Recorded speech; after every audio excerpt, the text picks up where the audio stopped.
அப்போஸ்தலருடைய நடபடிகள் அதிகாரம் 11. புறஜாதியாரும் தேவ வசனத்தை ஏற்றுக்கொண்டார்கள் என்று யூதேயாவில் இருக்கிற அப்போஸ்தலரும் சகோதரரும் கேள்விப்பட்டார்கள். பேதுரு எருசலேமுக்கு திரும்பி வந்தபோது விருத்த சேதனமுள்ளவர்கள் அவனை நோக்கி, விருத்த சேதனமில்லாத மனுஷரிடத்தில் நீர் போய் அவர்களோடே போஜனம் பண்ணினீர் என்று அவனோடே வாக்குவாதம் பண்ணினார்கள். அதற்கு பேதுரு காரியத்தை முதலிருந்து வரிசையாய் அவர்களுக்கு விவரிக்கத் தொடங்கி, நான் யோப்பா பட்டணத்தில் ஜெபம் பண்ணி கொண்டிருந்த போது ஞான திருஷ்டியடைந்து ஒரு தரிசனத்தை கண்டேன். அது என்னவென்றால், 4 முனைகளும் கட்டப்பட்ட பெரிய துப்பட்டியைப் போல ஒரு கூடு வானத்திலிருந்து என்னிடத்தில் இறங்கி வந்தது. அதிலே நான் உற்று பார்த்து கவனிக்கிற போது பூமியில் உள்ள 4 கால் ஜீவன்களையும் காட்டு மிருகங்களையும் ஊரும் பிராணிகளையும் ஆகாயத்து பறவைகளையும் கண்டேன். அல்லாமலும், பேதுருவே, எழுந்திரு, அடித்து புசி என்று என்னுடனே சொல்கிற சத்தத்தையும் கேட்டேன். அதற்கு நான், ஆண்டவரே, அப்படியல்ல, தீட்டும் அசுத்தமுமாய் இருக்கிறதொன்றும் ஒரு காலும் என் வாய்க்குள்ளே போனதில்லை என்றேன். 2ஆந்தரம் வானத்திலிருந்து சத்தம் உண்டாகி, தேவன் சுத்தமாக்கினவைகளை நீ தீட்டாக எண்ணாதே என்று மறுமொழி சொல்லிற்று. இப்படி 3 தரம் சம்பவித்த பின்பு எல்லாம் வானத்திற்கு திரும்ப எடுத்துக்கொள்ளப்பட்டது. உடனே செசேரியாவிலிருந்து என்னிடத்திற்கு அனுப்பப்பட்ட 3 மனுஷர் நான் இருந்த வீட்டுக்கு முன்னே வந்து நின்றார்கள். நான் ஒன்றுக்கும் சந்தேகப்படாமல் அவர்களோடே கூட போகும்படி ஆவியானவர் எனக்கு கட்டளையிட்டார். சகோதரராகிய இந்த 6 பேரும் என்னோடே கூட வந்தார்கள். அந்த மனுஷனுடைய வீட்டுக்குள் பிரவேசித்தோம். அவனோ தன் வீட்டிலே ஒரு தேவதூதன் நிற்கிறதை கண்டதாகவும், யோப்பா பட்டணத்தில் இருக்கிற பேதுரு என்றும் மறுபேர் கொண்ட சீமோனை அழைக்கும்படிக்கு மனுஷர் அவ்விடத்திற்கு அனுப்பு, நீயும் உன் வீட்டார் அனைவரும் இரட்சிக்கப்படுவதற்கேதுவான வார்த்தைகளை அவன் உனக்கு சொல்வான் என்று அந்த தூதன் தனக்கு சொன்னதாகவும் எங்களுக்கு அறிவித்தான். நான் பேசத் தொடங்கின போது பரிசுத்த ஆவியானவர் ஆதியிலே நம்மேல் இறங்கினது போலவே அவர்கள் மேலும் இறங்கினார். யோவான் ஜலத்தினாலே ஞானஸ்தானம் கொடுத்தான். நீங்களோ பரிசுத்த ஆவியினாலே ஞானஸ்தானம் பெறுவீர்கள் என்று கர்த்தர் சொன்ன வார்த்தையை அப்பொழுது நினைவு கூர்ந்தேன்.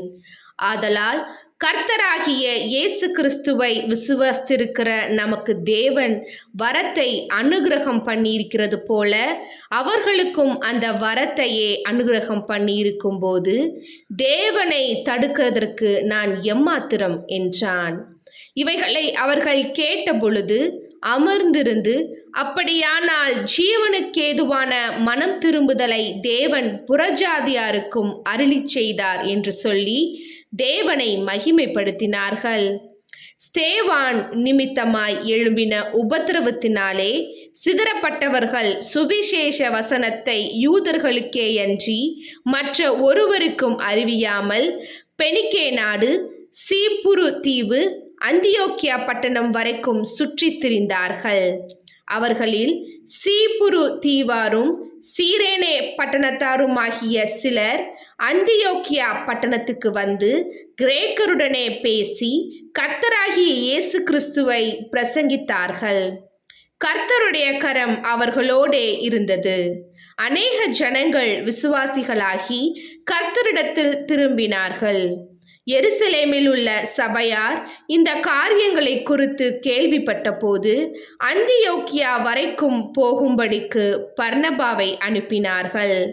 அவன் போய் சேர்ந்து தேவனுடைய கிருபையை கண்டபோது சந்தோஷப்பட்டு கர்த்தரிடத்தில் மன நிர்ணயமாய் நிலைத்திருக்கும்படி எல்லாருக்கும் புத்தி சொன்னான்.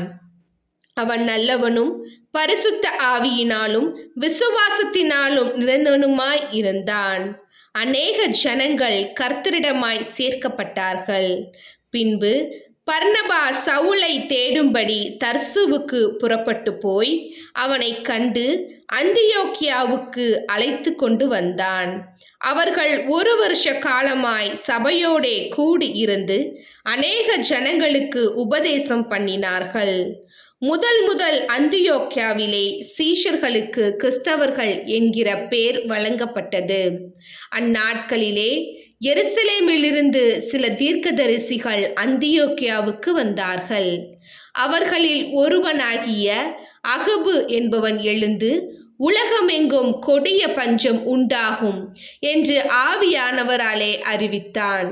அது அப்படியே கிலவுதியா ராயனுடைய நாட்களிலே உண்டாயிற்று.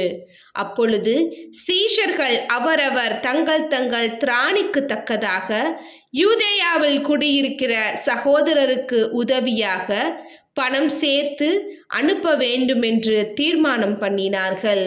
அப்படியே அவர்கள் சேகரித்து பர்னபா, சவுல் என்பவர்களுடைய கையிலே கொடுத்து மூப்பரிடத்திற்கு அனுப்பினார்கள். அதிகாரம் 12. அக்காலத்திலே ஏரோது ராஜா சபையிலே சிலரை துன்பப்படுத்த தொடங்கி யோவானுடைய சகோதரனாகிய யாக்கோபை பட்டயத்தினாலே கொலை செய்தான்.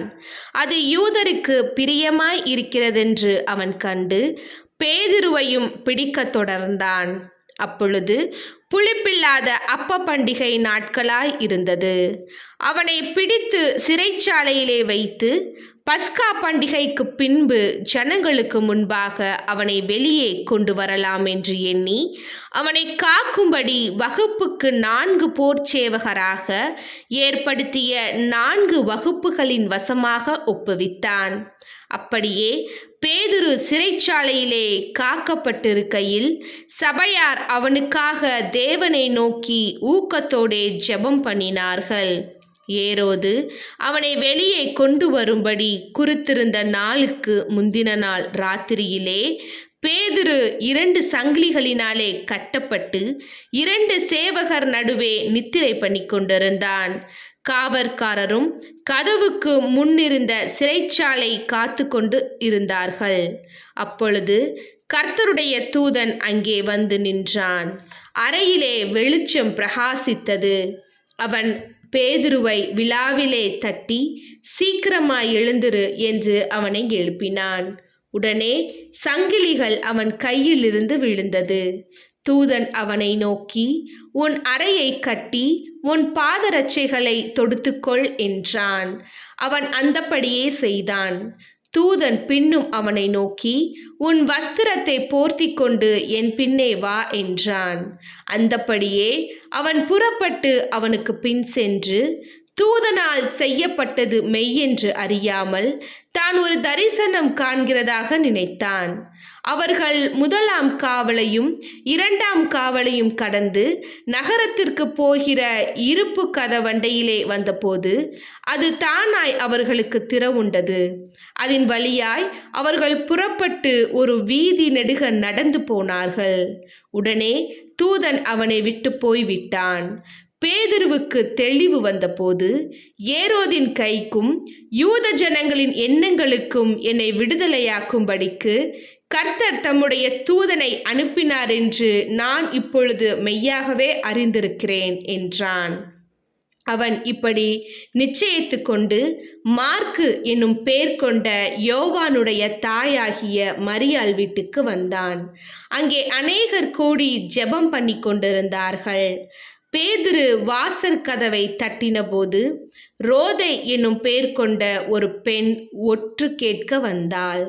அவள் பேதுருவின் சத்தத்தை அறிந்து சந்தோஷத்தினால் கதவை திறவாமல் உள்ளேயோடி, பேதுரு வாசலுக்கு முன்னே நிற்கிறார் என்று அறிவித்தாள்.